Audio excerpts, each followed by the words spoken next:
जिसकी मशहूर है दुनिया में अता हो शबीर, जिसने मिट्टी को किया खाके शिफा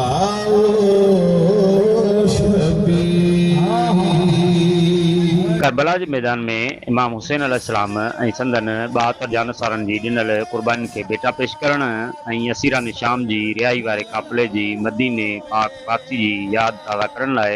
टंडो लाहिर जे तालुके जे लुमरी जे मेन टंडो आदम रोड जे मनु ख़ान लुंड स्टॉप खां मरकज़ी इमाम बारगाह ताईं अंजुमन अल हुसैनी मनु ख़ान लुंड तरफ़ां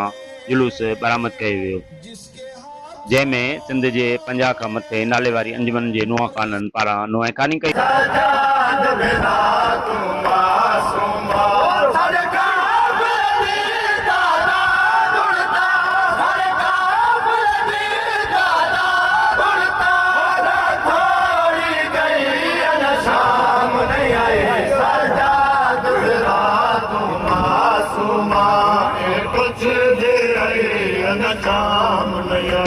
ऐं जुलूस में शबीह जुलजना पिण बरामद कया विया, जॾहिं त जुलूस जे रस्तनि ते 10 खां मथे थधे पाणीअ मिठी छबील जा स्टॉल लॻाया विया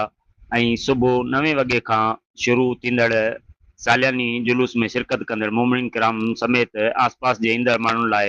नियाज़ इमाम हुसैन ऐं चांहि जी सबील जो एहतमाम पिण कयो वियो।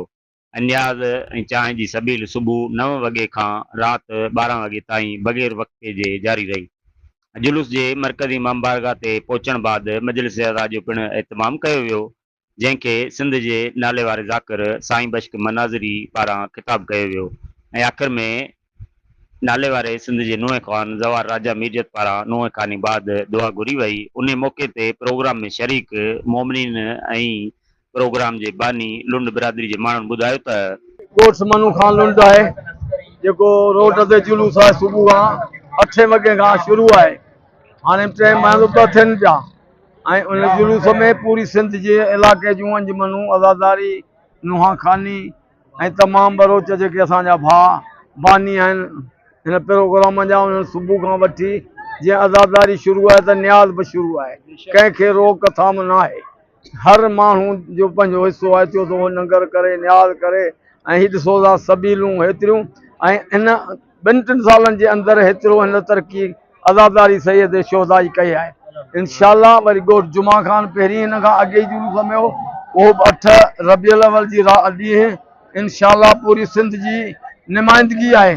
ऐं वॾा जेके नाले वारा नुंहें ख़ान पार्टियूं उहे सभु अज़ादारी ऐं नुंहां ख़ानी ते कनि पियूं। उस्ताद फैज़ आहे, सैयद हैदर शाह आहे, ॿियूं काफ़ी जेके मशहूरु अंजुमनूं अज़ादारी कनि पियूं ऐं तमामु आलम दीन साईं बग़ैर जेको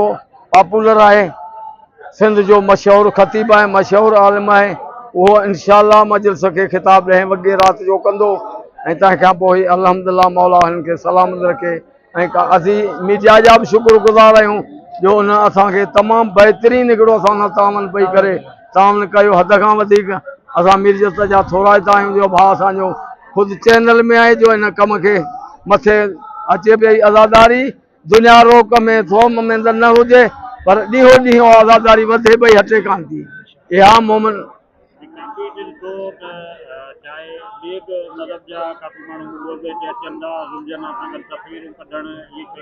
अल्हम्दुलिल्लाह असांजो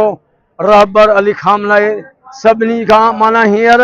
शियत जो बाला बुलंद नालो आहे, कीअं जो साईं कयो आहे दुनिया में मुखालफ़त जेतिरी थिए हींअर हिमायत पई थिए ऐं सुन्नी बि असांजा भाइर आहिनि, अहिड़ी ॻाल्हि न आहे, उन्हनि सां बि असांजो सुठो हुननि जो बि तामन आहे, असां बि उन्हनि खे इज़त ॾींदा आहियूं। इहा शुक्र था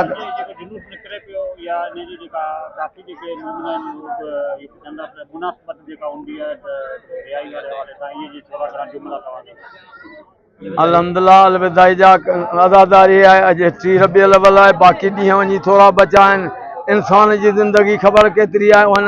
ज़िंदगी में माण्हू ॻाल्हाए को लम्हे बि नथो सघे त ऐं हुजां या न हुजां अज़ादारी सैयद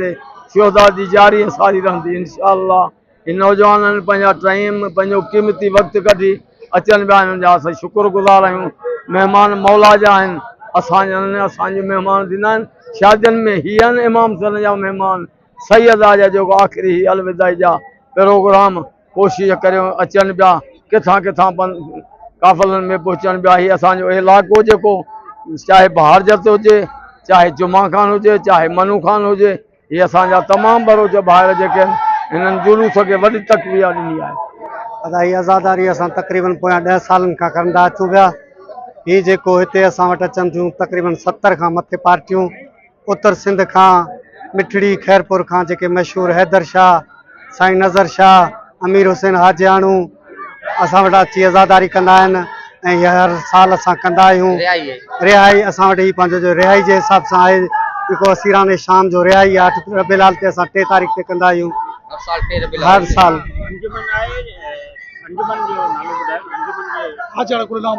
अंजुमन असां वटि साईं हैदर शाह ऑफ गंबट जो आहे ऐं बबरोलो जो आहे पंहिंजो साईं नज़र अब्बास उन खां अलावा सखर जो अख्तियार शाह ऐं उन खां अलावा असां मिठड़ी जो आहे अमीर हुसैन हाजियाणू ऐं मक़ामी अंजुमनूं आहिनि हैदराबाद खां पूरे सिंध खां मीरपुर ख़ास खां असां आज़ादार 70 खां मथे साईं बख्श मनाज़री पंहिंजो 10 बजे मंजिल्स पढ़ंदो असां वटि तक़रीबन सबील जा 10 खां 12 स्टॉक आहिनि कैंप आहिनि जिते सबील इमाम हुसैन लॻियल आहे हर पैसे खे सबील तयारींदा आहियूं ज़ुल्जना तक़रीबन 6 खां 7 सवारी इमाम हुसैन जा आहिनि ऐं सुबुह जो 8 खां 10 ताईं पंहिंजो न्याज़ हलंदो आहे कंहिंखे कोन्हे हज़ारे तइदाद ते जेके बि मुमून ईंदा आहिनि कंहिंखे बि को न्याज़ जो रोक टोक कोन्हे सुबुह जो 8 खां राति जो 10 11 बजे ताईं असां न्याज़ हलंदो जेको न्याज़ आहे इमाम हुसैन तक़रीबन असां वटि 25 खां 30 लख ताईं ख़र्चो टोटल हूंदो आहे जेको असांजे पूरे ॻोठ जो डोनेशन गॾु हूंदो आहे कंहिं हिकिड़े माण्हू जो कोन हूंदो आहे पूरे ॻोठ जो हूंदो आहे 100 मण खां प्लस अटो आहे तक़रीबन 200 खां प्लस पंहिंजो देॻ आहिनि न्याज़ जो अल्हम्दुलिल्लाह ऐं हर साल हिन में इज़ाफ़ो थिए पियो उहो जेको पंहिंजो अंजुमन अल हुसैनी जा पंहिंजा छोकिरा आहिनि ॻोठ जा उहो सॼो न्याज़ खाराइण सॼे मजमे खे संभालण पंहिंजे ॻोठ जो ई पंहिंजो ई कमु आहे उहे पाण कंदा आहिनि नाज़रीन जुलूस में शरीक आज़ादारनि ऐं बानियान मजलिस जा तव्हां तासुरात ॿुधा मुकमल वीडियो ॾिसंदड़नि खे गुज़ारिश आहे त बराए महिरबानी मुंहिंजे यूट्यूब चैनल रज़ा अली मीडियत खे सब्सक्राइब कंदा ऐं बेल आइकन ते क्लिक कंदा जीअं ईंदड़ स्टोरीज तोड़े वीलाग अवां ताईं आसानी ताईं पहुची सघनि जेकॾहिं स्टोरी पसंदि अचे त यूट्यूब में कमेंट में पंहिंजी क़ीमती राय जो इज़हार कंदा वरी मिलबो की ॿी स्टोरी सां अवां जो पंहिंजो रज़ा अली मीडियत